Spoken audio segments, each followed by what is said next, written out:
Nakapangingilabot na demonyong sumanib sa lalaking nagsisimba sa loob ng simbahan noong Semana Santa.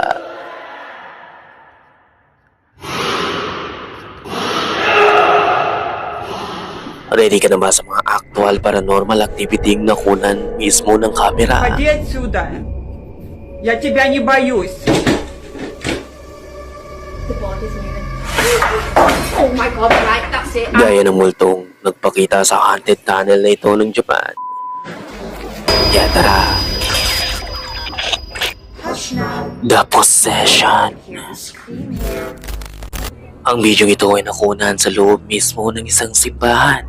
March 2, 2026, si Sandy ay naka-encounter na nakapangingilabot na pangyayari sa loob mismo ng simbahan.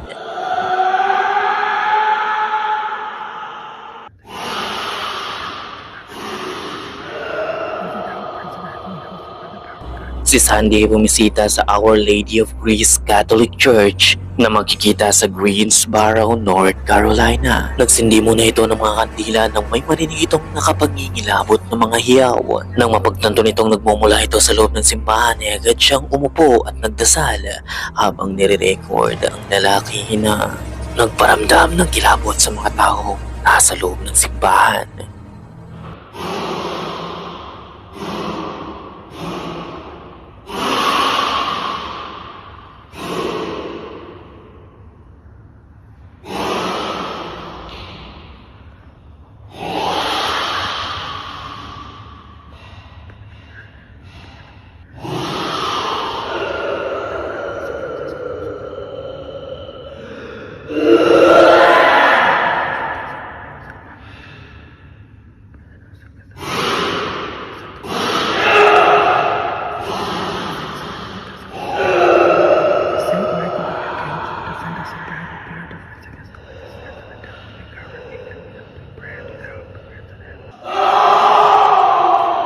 Saint Michael the Archangel.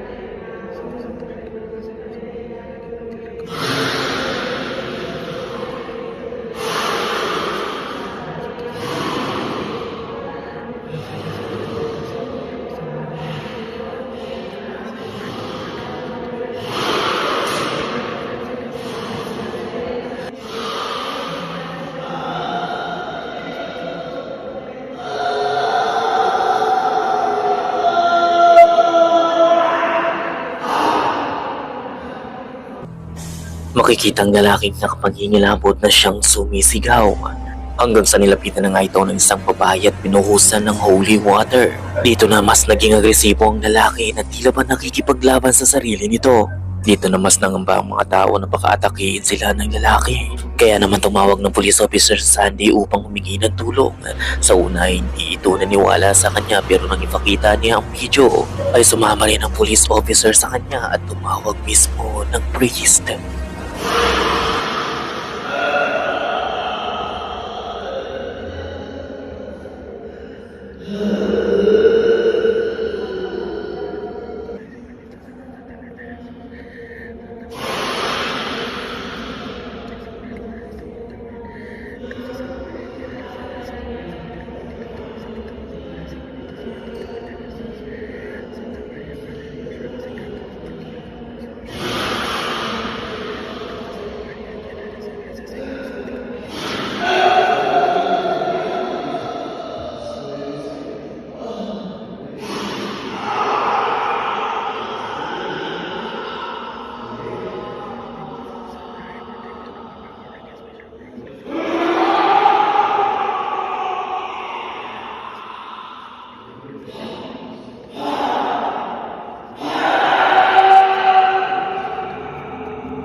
Nang makatawag na nga sila ng pare upang tumulong sa sitwasyon ay lumabas na ang pulis. Naghintay na lamang ito upang tumulong kung sakaling may mas malala pang mangyayari. Nagbigay rin ng update si Sandy sa kung ano pa ang mga sumunod na nangyari. I was trying to light a novena when this began to happen. But when I saw this man in torment, I knew that I had to sit down and pray for him too. You know that they can become very violent. This was actually going on for about 15 minutes or so. So I ended up leaving to go to the office so that they can get the priest to come, but the office was closed. At our church, there's a school that's attached, and there just so happened to be a teacher there. And I started to tell him like, hey, how can we get a priest over here? And I was trying to tell her what's going on. And when I told her, she was like I don't think she believed me, to be honest with you. And she said, okay, you need to go down to the office and you need to tell the officer, and they'll get in contact with the priest. And I said, okay. So I ended up going into the school, and the officer was right there. And I walked up to them and I told them, I said, there's a man that needs help. He's demon possessed. At least that's what it looks like to me. And I don't think they believed me either until I showed them the footage. And that's when they were like, whoa. So back I went and continued to pray. And literally like moments later, the officer came and then the priest. Nang unti-unti na ngang humupa ang pagwawala ng lalaki ay nagpa siya na nga si Sandy na umalis. Iniwasan na lamang nitong makipag-eye contact sa mismong lalaki sa takot na baka kumapit sa kanya ang masamang espiritu at sundan siya sa mismong bahay niya.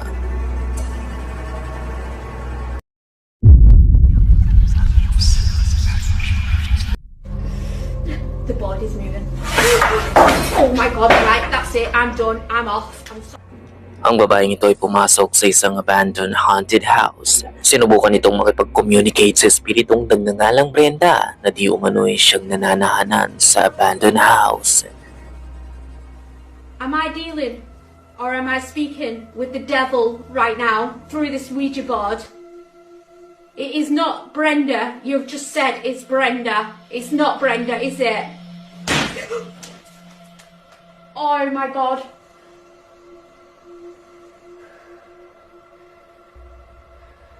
I'm trying to take deep breaths. Who am I communicating? I'm losing my. Who am I communicating with through this board? My nose is bleeding right now. Oh my god. A demon, it's trying to say. I know I've got no tissue, but my nose is bleeding right now. The body's moving. Oh my god, right, that's it. I'm done. I'm off. I'm sorry, guys.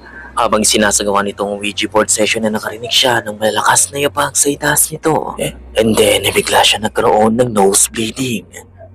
At sa pagpapatuloy nito sa paggamit ng Ouija board ay isang nakapangigilabot na pangyayari ang mararanasan niya dahil bigla na lamang tumilabo ng planche.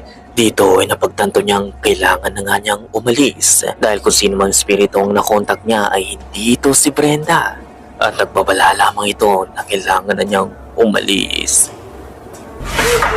Oh my god, right, that's it. I'm done. I'm off. I'm sorry, guys. Japan's Dark Tunnel. Ang lalaking ito ay pumasok sa isang dark abandoned tunnel somewhere in Japan.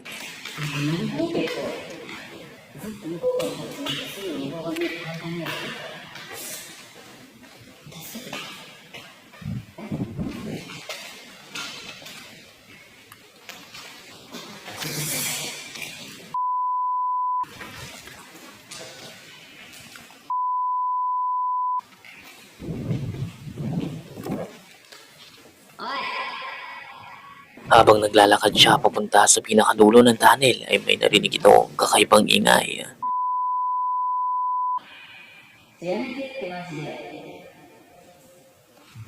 Labis siya nagtataka dahil mag-isa lamang siya at napakadilim ng paligid. Nagpalinga-linga siya hanggang sa makita ng ito ng isang imaheng nakatayo sa dulo.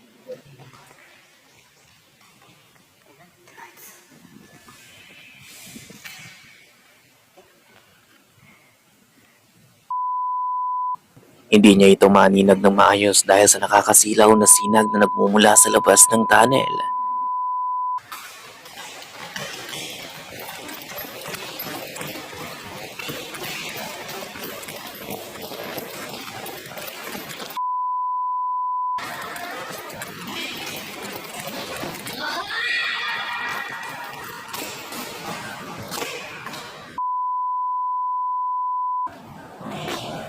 Mabilis siyang tumakbo papunta sa imahe pero ang pinagtatakan nito ay bigla na lamang itong naglaho sa dilim. Hanggang sa ito na nga ang mangyari.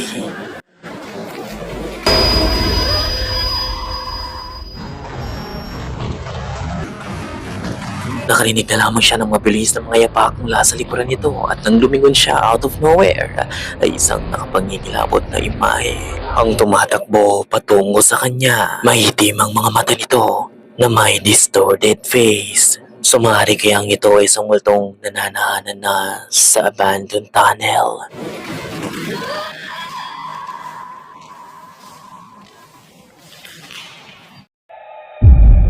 Grandma.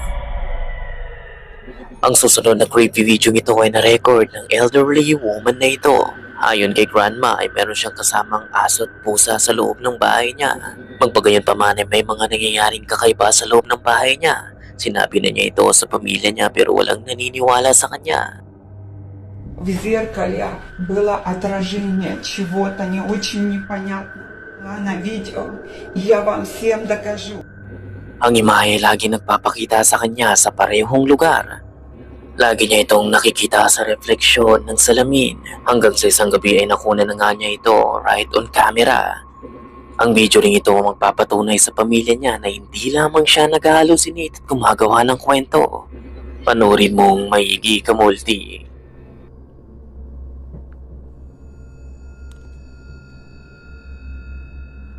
Уходи отсюда.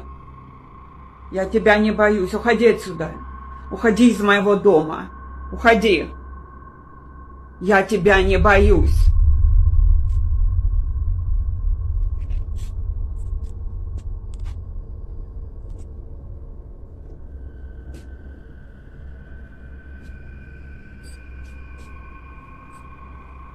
Уходи отсюда. Уходи отсюда. Я тебя не боюсь.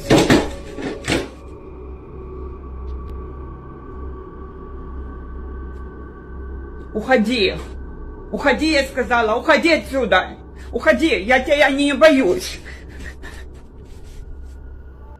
Sa hindi nito inaasahan ay bigla na lamang naglaho ang nakikita nito.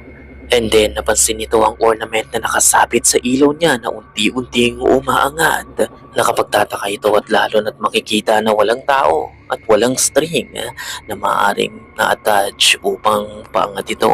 Malabong kagagawan lamang din ito ng hangin dahil kung ganun man ay magsiswing lamang ito at hindi ito aangat pa itaas. Tila ba merong unseen force na siyang may hawak-hawak ng ornament at inaangat ito. Pero hindi pa dyan nagtatapos dahil on the next night ay muli na naman niyang nakapture ang imahe na di umano'y nagtatago niya sa kanyang fireplace. Watch closely mga kamulti.